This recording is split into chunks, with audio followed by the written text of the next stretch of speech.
বস্তু আজি মই চিংৰা বনাম আৰু মই প্ৰথম পাঁচপন দি শুকান জলকীয়া দি ফোৰণ মাৰি লৈছোঁ। তাৰপিছত মই ইয়াত দিছোঁ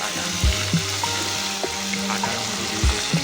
তাৰপিছত মই ইয়াতে তেলতে অলপ বাদাম দি দিছোঁ, কাৰণ বাদামটো কি হয় অলপ ফ্ৰাই কৰি ল'ব লাগে আৰু ধুনীয়াকৈ ফ্ৰাই কৰি ল'ব লাগে। অলপ বাদামটো ফ্ৰাই হ'ব দিব লাগে। তাৰপিছত ইয়াত আলু মিহলাই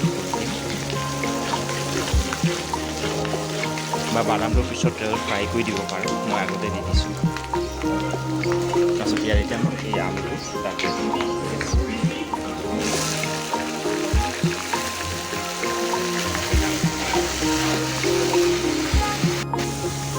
তাৰপিছত মই ইয়াত অলপ জলকীয়া পাউডাৰ দি দিছোঁ, অলপ মই হালধি পাউডাৰ দি দিছোঁ, হালধি পাউডাৰ অকণমান দি দিছোঁ।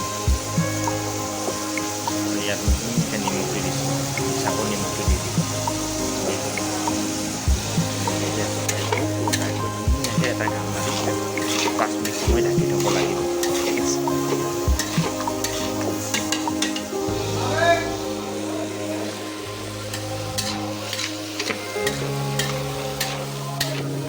লাষ্টত মই ইয়াত এটা মছলা দিওঁ, মছলাটো যদি চিংৰা মাজত দিয়ে নহয়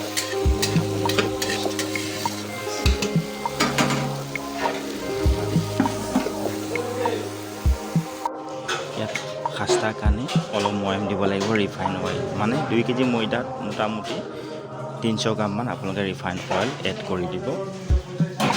আৰু চিংৰাটো যদি টাইট লাগে, মচমচীয়া লাগে, তেতিয়া কি কৰিব, ইয়াত বেকিং পাউডাৰ, এইটো দিছে বেকিং পাউডাৰ এড কৰি দিব। তেতিয়া চিংৰাটো কি হয় বহুত টাইমলৈকে হাৰ্ড হৈ থাকিব, যিটো ওপৰ লেয়াৰটো হাৰ্ড হৈ থাকিব। আৰু ইয়াত হালকা একদম চ'ডা দিব, হালকা দেখিছে। তাৰপিছত ইয়াত দি দিব আপোনালোকে নিমখ, তাৰপিছত ইয়াত দি দিব অলপ কালা জিৰা, জোৱাইন। ঠিক আছে, এইকেইটা বস্তু বাছ, এইকেইটা বস্তু দিলে ইয়াত ধুনীয়াকৈ এতিয়া গৰম পানী দি মাৰিব লাগিব। হালকা গৰম পানী দি আপোনালোকে মাৰিব, অভাৰ গৰম পানী দি নামাৰিব। ঠিক আছে। আৰু এইফালে মই গৰম পানীটো দি দেখাই দিছোঁ, অভাৰ গৰমত নামাৰিব, হালকা গৰম পানী দি মাৰিব। যেনেকৈ আটা মাৰে তেনেকৈ ধুনীয়াকৈ মাৰি দিব। আৰু ধুনীয়াকৈ মই মাৰি ল'লোঁ, মৰাৰ পিছত এক ধুনীয়াকৈ চাকুটো এনেকৈ মই কাটি ল'ম। আৰু কাটি পেলাই যিমানটো ডাঙৰ চাইজ কুটি লাগে সিমানটো চাইজ কুটিটো আগত প্ৰথম বনাই ল'ব লাগিব। কাটি দিলোঁ ধুনীয়াকৈ চাইজৰ। এতিয়া কি কৰিব লাগে, বেলনা মাৰি ধুনীয়াকৈ এনেকৈ কৰি ল'ব লাগে। ঠিক আছে।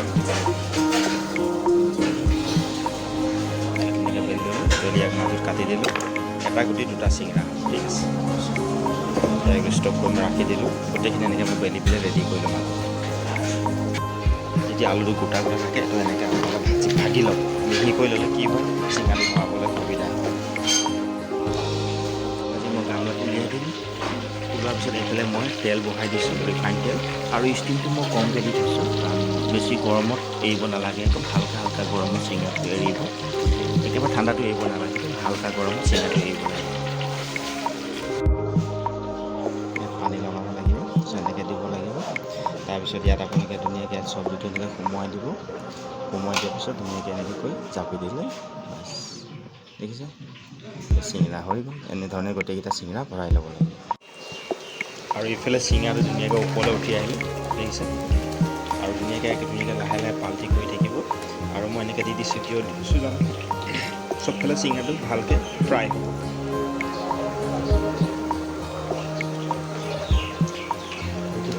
কালাৰ হোৱা নাই তেতিয়াহ'লে আপোনালোকে এটা কেনেকৈ পাল্টি কৰি দিব, ধুনীয়াকৈ পাল্টি কৰি দিব।